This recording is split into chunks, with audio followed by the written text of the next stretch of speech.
ప్రియమైన వాళ్ళారా, ప్రభువైన యేసుక్రీస్తు నామములో ఈ యొక్క ఉదయకాల సమయంలో మీ అందరికీ నా యొక్క హృదయపూర్వక వందనాలు తెలుపుకుంటున్నాను. ఈ రోజంతా కూడా మీరు చేయబోయే అన్ని విషయాల్లో దేవుని హస్తము మీకు తోడై ఉండి మీకు జయాన్ని కలుగు చేయనుగాక. ప్రియులారా, ద్వితీయోపదేశ కాండము 5వ అధ్యాయము 10వ వచనం సెలవిస్తుంది, నన్ను ప్రేమించి నా ఆజ్ఞలను గైకొని వారి విషయంలో 1000 తరముల వరకు కరుణించేవాడని ఉన్నాను అనేటువంటి మాటను ఇక్కడ మనం చూస్తున్నామండి. ప్రియులారా, ఇక్కడ దేవుని యొక్క కరుణ అంటే దేవుని యొక్క కృప, దేవుని యొక్క కనికరము అని మనం చెప్పుకోవచ్చండి. ప్రియులారా, ఆయన కరుణించేటువంటి దేవుడు. ఆయన ఎవరిని కరుణిస్తాడంట? ప్రియులారా, ఆయనను ప్రేమించి ఆయన ఆజ్ఞను గైకొని వారిని ఆయన కరుణించే దేవుడిగా ఉంటున్నాడు. ప్రియులారా, ఇక్కడ ఈరోజు మనము ధ్యానించబోయేటువంటి అంశం ఏంటంటే దేవుని యొక్క కరుణ. ప్రియులారా, ఈ యొక్క దేవుని యొక్క కరుణ ఎంత గొప్పదంటే ప్రియులారా, ఆయన ఎవరిని కరుణించే దేవుడిగా ఉంటున్నాడు అని మనం చూస్తే ఇక్కడ 2 విషయాల గురించి మనము ఇక్కడ చూస్తున్నామండి. మొట్టమొదటిగా ఎవరిని దేవుడు కరుణిస్తాడంటే ఆయన ఎవరైతే ప్రేమిస్తారో, ఆయన ఎక్కువగా ఎవరైతే ప్రేమిస్తారో ఆయనను వారిని ఆయన కరుణించేటువంటి దేవుడిగా ఉన్నాడు అనేటువంటి సందేశాన్ని మనం ఇక్కడ తెలుసుకోగలమండి. యెహోవా ఎవరిని ప్రేమిస్తున్నాడట? ఆయనను ఎవరైతే ప్రేమిస్తారో వారిని ఆయన ప్రేమించే దేవుడు మాత్రం కాదు, కరుణించే దేవుడుగా ఉంటున్నాడు. రెండవదిగా ప్రియులారా, ఆయన ఆజ్ఞలను, ఆయన యొక్క వాక్యమును, ఆయన ఇచ్చినటువంటి ఆజ్ఞలు ఎక్కడున్నాయండి? ఈ పరిశుద్ధ గ్రంథంలోనే ఉన్నాయి. ఈ యొక్క ఆజ్ఞలను ఎవరైతే శ్రద్ధతో చదివి వాటిని గైకొంటారో వారి విషయంలో ఆయన వారిని కరుణించే దేవుడిగా ఉంటున్నాడంట.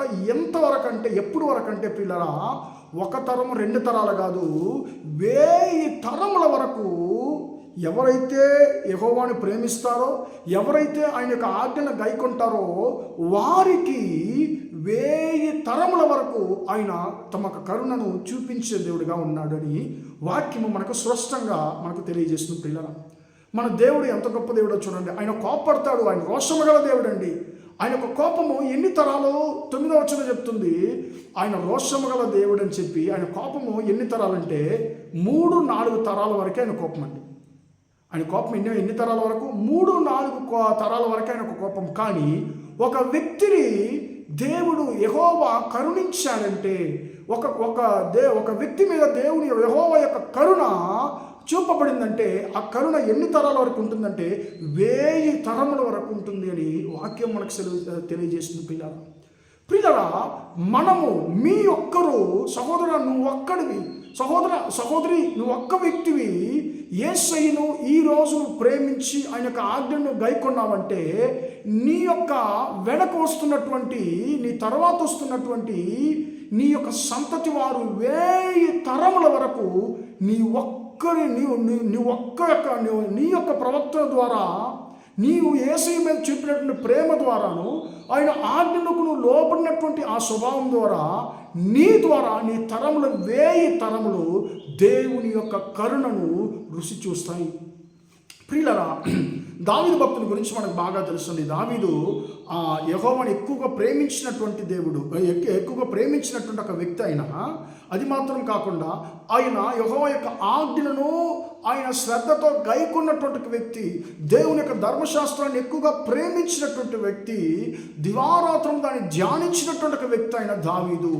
ప్రియులారా, ఈ యొక్క 2 విషయాలు దావీదు యొక్క జీవితంలో ఉన్నాయి కాబట్టి ప్రియులారా, దావీదును దేవుడు కరుణించడానికి మొదలుపెట్టాడు. కాబట్టి ఆయన గొర్రెల కాపరిగా ఉన్నటువంటి దావీదును దేవుడు రాజుగా మార్చాడు తమ యొక్క కరుణను బట్టి. అది మాత్రం కాదు ప్రియులారా, ఆయన హెచ్చించబడినప్పటికీ కూడా ఒక 2-3 విషయాల్లో ఆయన తప్పిపోయినా కూడా, దేవుడికి వ్యతిరేకంగా ప్రవర్తించినా కూడా మళ్ళీ తన జీవితాన్ని సరి చేసుకొని యెహోవాను ఎక్కువగా ప్రేమించడము, ఆయన యొక్క వాక్యాన్ని ధ్యానించడము, ఆయన యొక్క వాక్యంను గైకొండము, ఇలాంటి విషయాలు ఆయన సరిగ్గా ఆయన చేశాడు. కాబట్టి ఇంతవరకు ప్రియులారా, దావీదు యొక్క సంతతి వారు మన రోజుల్లో కూడా ఉండేది మనం చూస్తున్నామండి. దావీదు మీద ఉన్నటువంటి ఆ యొక్క కరుణ ఇంతవరకు దావీదు యొక్క తరతరముల వారికి కూడా ఇంకా కూడా దేవుడు చూపిస్తూ వస్తున్నది మనము ఇశ్రాయేల్ దేశం ద్వారా మనము కనుక్కోగలము. కాబట్టి పిల్లరా, మన జీవితంలో తల్లిదండ్రులు మనం అడిగామంటే మీకు ఏం ఆశలు ఉన్నాయండి చెప్పండి అంటే తల్లిదండ్రులు అంటారు, నాకే ఆశలు లేవండి, నా పిల్లలు బాగుంటే చాలు, నా బిడ్డలు చల్లగా ఉంటే చాలు. కాబట్టి వారు బాగుండడానికి, క్షేమంగా ఉండడానికి నేను ఏమేమంతా సమకూర్చాలో అంతా నేను సమకూరుస్తున్నానని చెప్పి అంటున్నారు. అందుకే ప్రయాసపడుతున్నానండి అంటున్నారు. పిల్లరా, నేను ఒక్క విషయాన్ని నేను చెప్పాలని ఇష్టపడుతున్నాను. మీ బిడ్డలకు మీరు ఆస్తులు పాస్తులు చేర్చడానికన్నా ఇంకా చాలా ఈజీ అయినటువంటి, చాలా సులభమైనటువంటి ఒక మార్గం ఏంటంటే మీ పిల్లలు, మీ తరతరముల వారు దీవించబడాలంటే మీరు 2 విషయాలు చేస్తే చాలు. ఏంటి? దేవుని ప్రేమించడము, ఆయన యొక్క ఆజ్ఞలను గైకొనడము. ఈ 2 విషయాలు మీరు చేస్తే మీ యొక్క తరముల వారు 1000 తరముల వరకు మీ యొక్క పిల్లలు, వారి యొక్క పిల్లలు 1000 తరముల వరకు వారు దేవుని ద్వారా కరుణించబడతారు, వారు చల్లగా ఉంటారు, ఆశీర్వాదంగా ఉంటారని చెప్పి వాక్యం మనతో మాట్లాడుతుంది.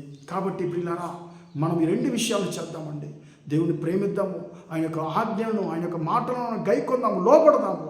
అప్పుడు ఆయన మనకు సంతతి వారిని, మనల్ని మాత్రం కాదు మన సంతతి వారిని కూడా ఆయన కరుణించే దేవుడిగా ఉంటున్నాడు. ప్రార్థన చేద్దామా? ప్రేమగల మా తండ్రి, దయగల దేవ, ఇంతవరకు ఒక మాట విన్న తండ్రి, మీ యొక్క బిడ్డలను దీవించండి, ఆశీర్వదించండి. తండ్రి యేసయ్యా, స్తోత్రం తండ్రి. నిన్ను ప్రేమించి నీ ఆజ్ఞను గైకొనే వారికి 1000 తరముల వరకు తండ్రి నువ్వు కరుణించే దేవుడిగా ఉన్నావని చెప్పి తండ్రి మాతో మాట్లాడినా నీ కృపను బట్టి నీకు స్తోత్రం తండ్రి. యేసయ్యా, ఈరోజు మా బిడ్డలకు మేము ఆస్తులు పాస్తులు చేర్చడానికన్నా నిన్ను ప్రేమించి నీ యొక్క ఆజ్ఞను గైకొంటే మాత్రమే తండ్రి మా యొక్క తరతరముల వారు 1000 తరముల వరకు తండ్రి నీ ద్వారా కరుణించబడతారని చెప్పి మీ యొక్క వాక్యం ద్వారా మాతో మాట్లాడిన కృపను బట్టి నీకు స్తోత్రం తండ్రి. ఈ యొక్క 2 స్వభావాలు మాకు అనుగ్రహించండి. నిన్ను ప్రేమించడానికి, నీ ఆజ్ఞను గైకొనడానికి తండ్రి మా కృప దయచేయమని ప్రార్థిస్తున్నాను. ఈ రోజంతా కూడా తండ్రి మా సహోదర సహోదరి చేసే అన్ని విషయాల్లో తండ్రి మీ యొక్క హస్తము వారికి తోడైన వారికి జయాన్ని కలుగజేయమని యేసు నామమున ప్రార్థిస్తున్నాను తండ్రి. ఆమేన్, ఆమేన్, ఆమేన్. ప్రియులారా, దేవుడు మిమ్మల్ని దీవించి ఆశీర్వదించును గాక. Praise the Lord, praise the lord.